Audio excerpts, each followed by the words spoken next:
মনে হয় স্বরাষ্ট্রমন্ত্রী আইনের ব্যাখ্যা না দিয়ে আইনমন্ত্রী আইনের ব্যাখ্যা দিবেন। স্বরাষ্ট্রমন্ত্রীর এসবে মনোযোগ দেওয়া দরকার। স্বরাষ্ট্রমন্ত্রীর মনোযোগ দেওয়া দরকার। সারা দেশে কোথায় কোথায় সন্ত্রাসীরা রয়েছে সেই সকল সন্ত্রাসীদের তালিকা করে তাদেরকে বিচারের ব্যবস্থা করা দরকার। স্বরাষ্ট্রমন্ত্রীর উচিত ধন্যবাদ মাননীয় সদস্য। নেতাকর্মীরা হত্যার শিকার হয়েছে তাদের বিচারের ব্যবস্থা করা দরকার। ধন্যবাদ মাননীয় সদস্য। এই ইলেকশনে ভোট ডাকাতি দেখেছি, আমার ঘাড়ে বড় হামলা করা হয়েছে।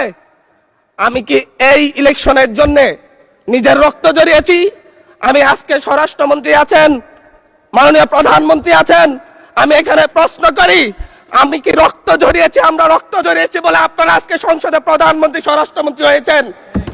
রক্ত ঝরার পরে রক্ত জড়িয়ে গুলিবিদ্ধ হয়ে 3 দিনের মাথায় গুলিবিদ্ধ হয়ে দয়া করে থামুন মাননীয় সংসদ সদস্য, আপনার বক্তব্য অব্যাহত রাখুন।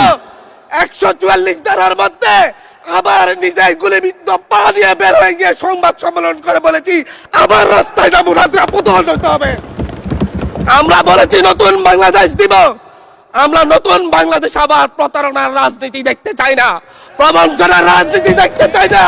যেই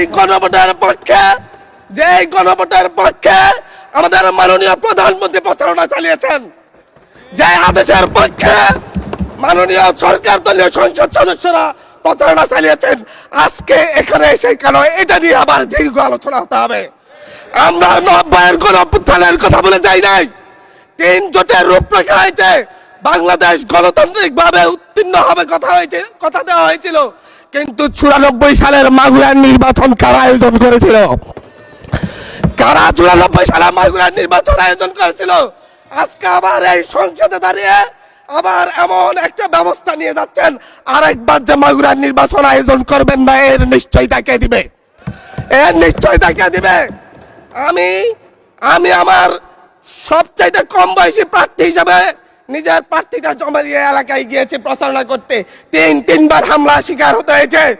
আমি সংসদ সদস্য হিসাবে এলাকায় গিয়েছি, সেই জায়গায় আমার উপর হামলা করেছে, সরাসরি ভিডিওতে দেখা গিয়েছে। অস্ত্র নিয়ে, দেশীয় অস্ত্র নিয়ে আমাকে কোপাতে আসা হয়েছে। তারা কারা? ওরা তো তারাই যাদের প্রত্যেকের হাতে বিএনপি দলীয় নেতা কর্মীদের রক্ত লেগে আছে, প্রাণ লেগে আছে। এই বিশ্বাসঘাতকতা মাননীয় স্পিকার, এই রাষ্ট্র আর সইবে না। আপনারাও সইতে পারবেন না। বিশ্বাসঘাতকতার মূল্য এই দেশে আবার দিতে হবে আপনাদেরকে। আপনারা যারা আপনাদের ভাইদের রক্ত